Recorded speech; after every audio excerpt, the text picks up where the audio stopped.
Guys, explore tayo, magbisita tayo sa mga simbahan, bisita iglesia po.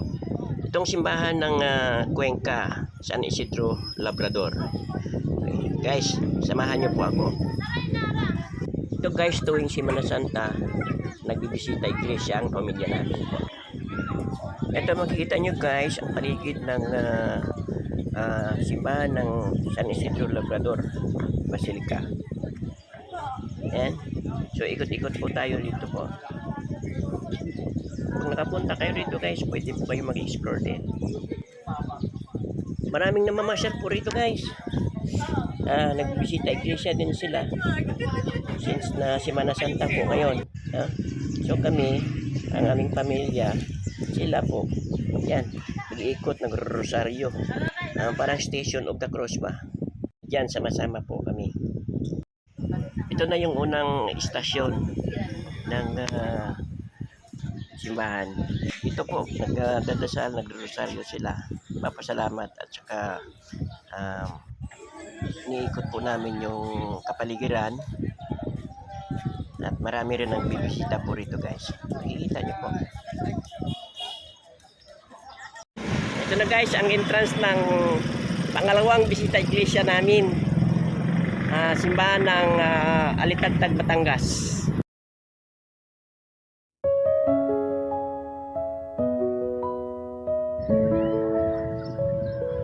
Ito guys, simbahan ng Alitagtag, Batangas.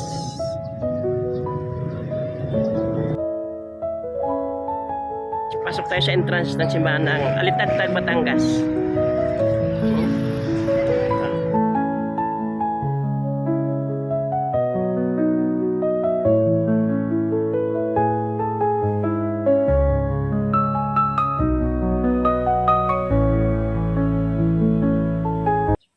Ito guys, ang simbahan ng na luma ng Alitagtag, bayan ng Alitagtag.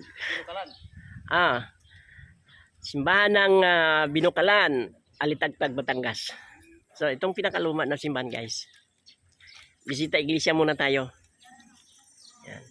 Pangatlong simbahan na po itong napuntahan namin ngayon. Ito guys, may landmark pa yung puno. Yan. Ito yung kinakain ng bunga, no? Saan? Yung anong tawag yan? Yung Buri sa amin yan. papayad, yung kinakain ng bunga niya ng Binukalan. Dito yan sa bayan ng Alitagtag ha. Ito yung pinakaluma guys. Guys, punta tayo sa may malalim na balon. May balon daw dito. Sige. Nung panahon pa ng Kastila, sila daw yung naghukay po nito ng malalim na balon. So ito may nakauna na pala sa amin, oh. Ayan, so puntahan din natin. Mahiwagang balon. Kung kumuha dyan, pumunta dyan, may dire siyang banga yun, kaya may banga dyan, no? Yung bangang ganyan. Ayan yung banga. Ayan ang istorya ng kuno yan. Ang Sa yung, banga, nagkaroon ng tubig yung puno ng as-is para binigyan siya ng bukal. Kaya nilagyan ng kundi yan. Yung nagigay buntes. Okay. Binigyan ng tubig. Kami manalo ulit. Ito. Second West. Yan.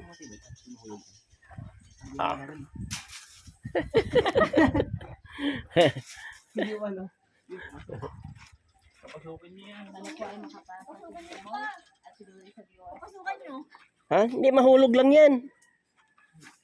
Hindi nagsitang akin. Ito guys, dahil sa matagal na, siguro dahil luma na medyo delikado ng balon, tsaka or to avoid na baka mayroon madisgrasya dyan at mahulog. So yan, makikita nyo guys. Pwede kayo mag-waste dyan. Ako nag-waste dyan. Naghagis ako dyan ng barya.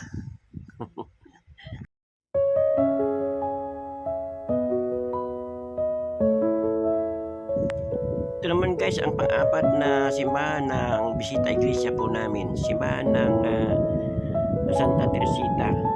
Unahan ng Muson at saka Alitagtag.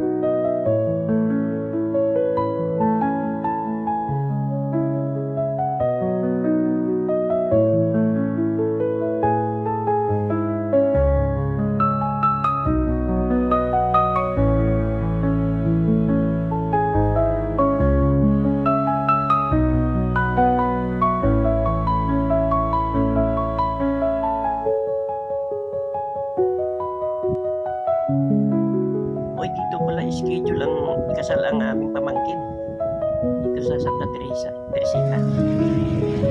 Yung kasal nila naka-schedule na. April 18. Guys, ito naman yung panlimang simbahan na pinuntahan namin sa bayan ng Bawan, Batangas. Yan naman po sa gilid yung eskwelahan. Ha? So, ito ang simbahan ng Immaculate Conception, bayan ng Bawan.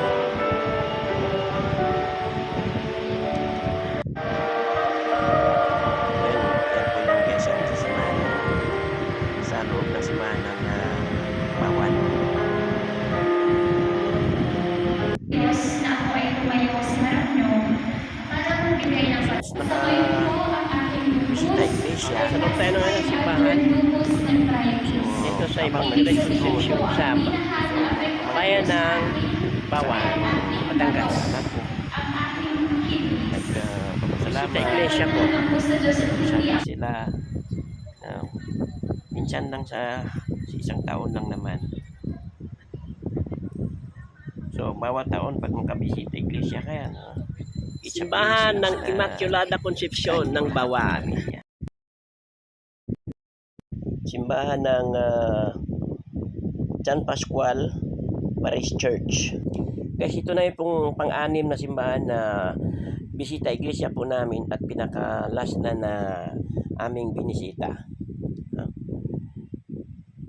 So, naka-anim na simbahan din po kami, guys. It's blessings of our family to visit those churches na bigay ng blessings sa pamilya. Maraming salamat po. Sana'y makapagbisita iglesia din kayo. This is Ori Vlog. Please like and subscribe.